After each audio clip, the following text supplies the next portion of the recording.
I just want to quickly take the temperature of the room. So how many people here are selling retail arbitrage? Okay, how many do mostly online arbitrage? Ooh, very few, interesting. How many people buy from liquidators, discounters, surplus? Okay, how many people wholesale? Interesting. So this is a room that has a lot of private label. Is that what I'm getting? I feel like I missed somebody because not everybody raised their hands. Okay, well, I just want to get a feel for who I'm talking to. I have plenty in my presentation today to upset everybody. I'm the person nobody wants to really talk to. Please let me know if you have trouble hearing me because I know I have a soft voice, and so like wave at me or something. Okay, so what is an Amazon seller advocate? Basically, me and my team, what we do is we go fight for sellers. I'm a seller, my business partner is a seller on Amazon, and so is one of our team members, actually 2 of them. So 4 out of the 7 in the US are actual sellers on Amazon, and we get what's going on. We get your world, we get your pain, and so basically, I've been consulting on this topic since 2014, and last year it exploded like a big messy bomb. And so what I want to tell you is that things have changed. So I thought I'd get the bad news out of the way right now. Most of you are going to have to change where you source your inventory. That's why I was curious where you guys bought your inventory. Many of you are going to have to change how you treat your customers. Actually, probably a lot of people are. And it's not going to get any better. So now that you're really depressed, there are some things you can do to protect yourself, and that's what I'm here to talk about today. And just like they said in the previous presentation, sellers of unique products will be rewarded. So that is, basically you private label guys. Definitely if you're looking at where to make the money, but also perhaps if you do it right, we're one of the safest places to be on Amazon right now. Okay, so what's going on?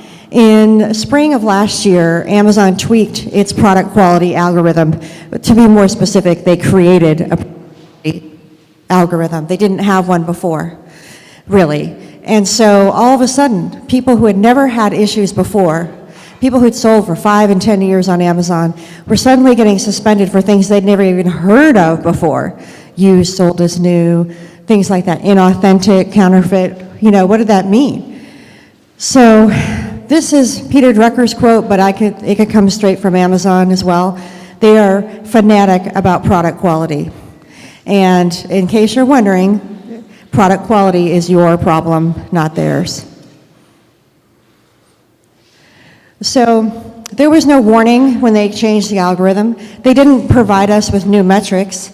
They didn't send us an email that says, oh, things have changed, and by the way, here's how we're judging you. And they didn't put anything on your dashboard. So people were looking at beautiful dashboards, green, green, green, 100, 100, 100, and they were getting suspended. That's why you saw people saying, I didn't do anything wrong, I don't know why Amazon suspended me. And it's not quite true. Amazon knew why they suspended them, it's just they didn't share. So this is what product quality stuff is all about. When they say used, sold as new, they don't really mean that. What they mean is a buyer has complained that it's used. Okay, it's not that you're selling used goods, you know that. All of you are like, hey, that was new. I sent it in new, it was in perfect condition. Not as described, that's a listing problem, okay? So what that means is your listing doesn't match whatever the people are getting when they open their happy Amazon box. So not as described, very serious. Not as advertised, slightly different. This means you made a promise and you didn't keep it.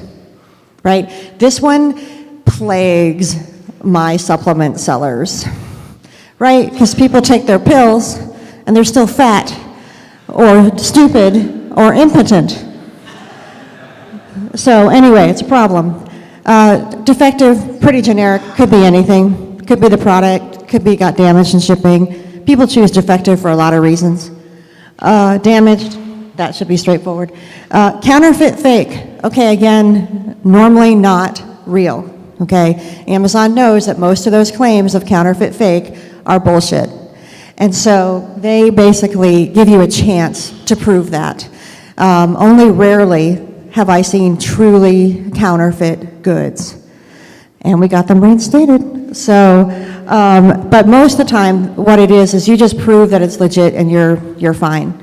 I get this with my DVD guys, okay? They get it, I have one guy, he must get a claim every other day from somebody saying, this is bogus, this is a bootleg, it's counterfeit. It's very annoying. Okay, I would not sell DVDs to save my life. Okay, inauthentic. See, people think that means counterfeit. It doesn't. It's not that the product is inauthentic, it's where you bought it. That's why I said a lot of people are going to have to change where they source their inventory. Amazon is cracking down on gray market deals, buying from a friend of a friend, something that resembles the back of a truck, a deep discount, liquidators. All of these, Amazon is ferreting out and stamping out, and this is how they get it done. It is very tough if your invoices or receipts don't match what Amazon thinks they should. And this is why I've been telling people, like, don't shop at Marshall's anymore. Don't do TJ Maxx. That's why I wanted to see who the retail ARB guys were in the room, because they're very vulnerable, depending on where they shop. Because if they ever get a claim like this, and they can't prove where they bought their goods, which you cannot if you bought it at Marshall's or TJ Maxx, they don't put details on their receipts. And so you could get suspended for a bar of Aveeno soap, like one of my clients. And it was really hard to get her back because she bought it at Marshall's. Okay, so, all right, so this is kind of a ranking of the things that really get their goat and that they come after. It's almost impossible to recover if you are suspended for fraud. I have had some success, but that's really tough. Fraud is the worst. Real counterfeit, very bad. Stolen goods, embezzlement. They will suspend you, they won't tell you why, and you won't get back. So, I'm sure none of you do these things, but you don't know, if you don't know where you're getting your goods. So I had a client that I thought he was going to be arrested for selling stolen goods. It came that close. And he didn't mean it, but where he bought the goods, yeah, it was a great deal. It sure was. So he was selling stolen goods on Amazon, and he was more worried about losing his Amazon account than going to jail.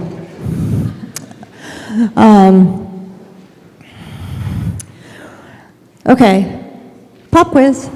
Which one of these sellers was not reinstated?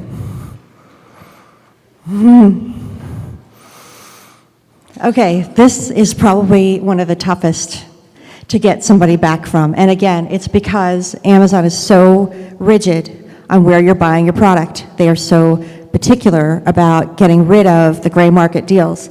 And again, if you can't provide invoices, you know, or really good receipts with detail, you're in trouble. And please, please, please stop making up fake invoices. They know, I know, we all know. And then what happens is they notate your account that you're a liar and you don't get reinstated. So I can't tell you how many reinstatements we've done where the first thing we had to do was confess that they had made up an invoice.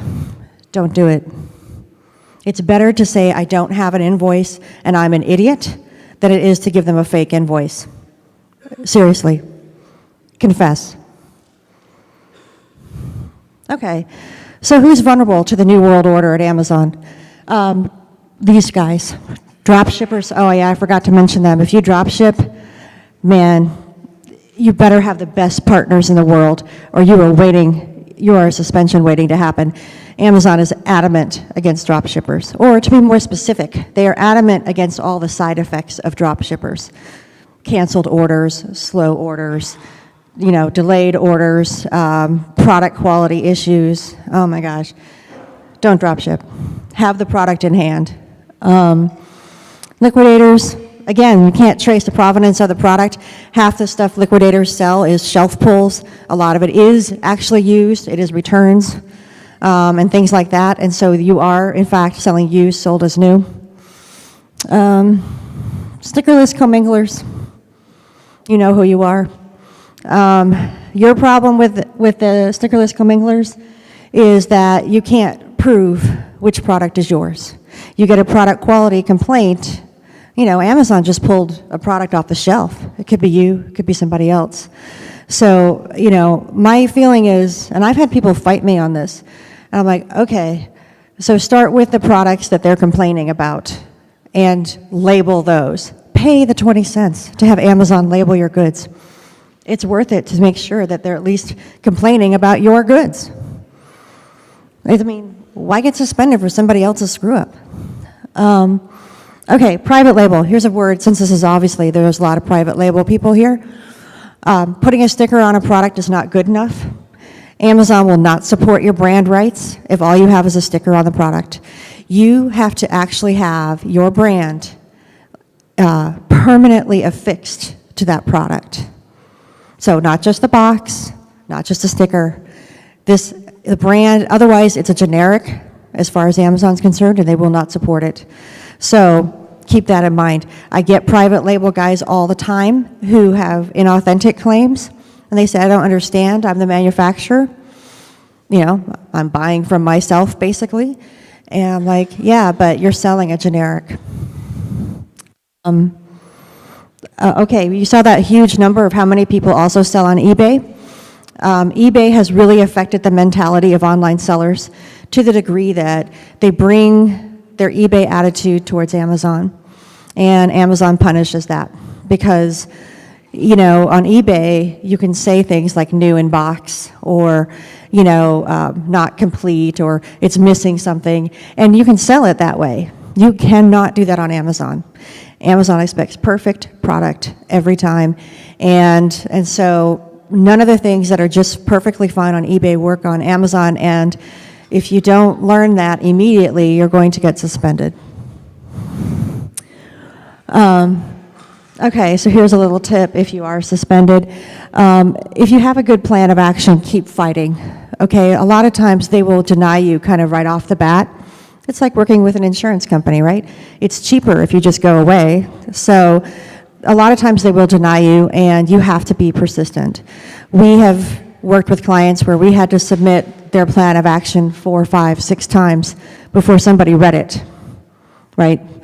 And this is our motto at our company: mostly dead is slightly alive.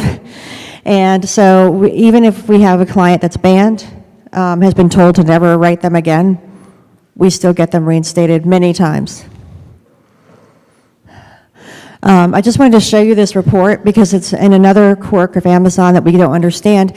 They hid one of their most important reports in a really strange place.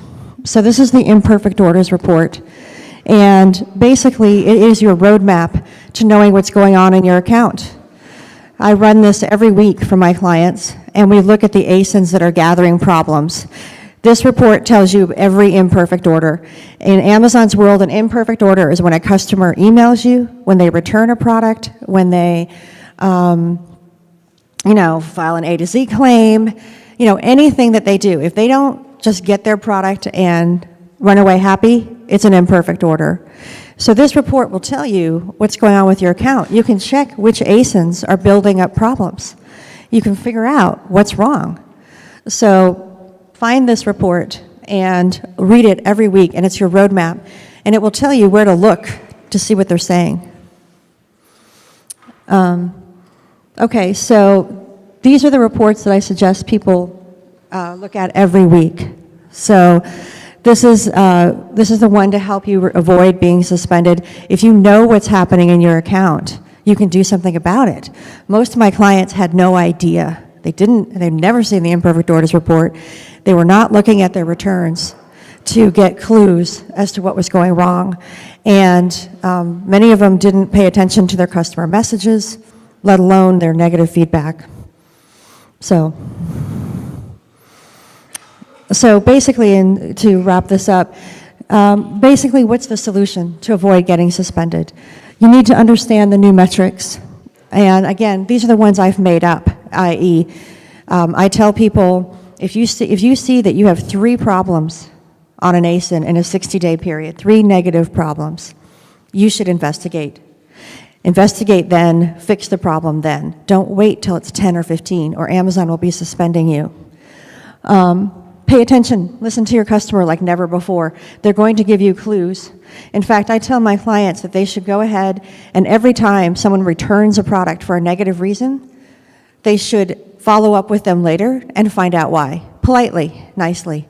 Find out why and what they can do differently next time, because there's some really great intelligence in there. Also, you guys have seen the new metric. It's freaking out a lot of my clients, the customer dissatisfaction metrics. Those are going to go live in a month, less than a month. And when they do, we're all going to be accountable for whether or not our customers were happy with the emails that we sent them and with interacting with us.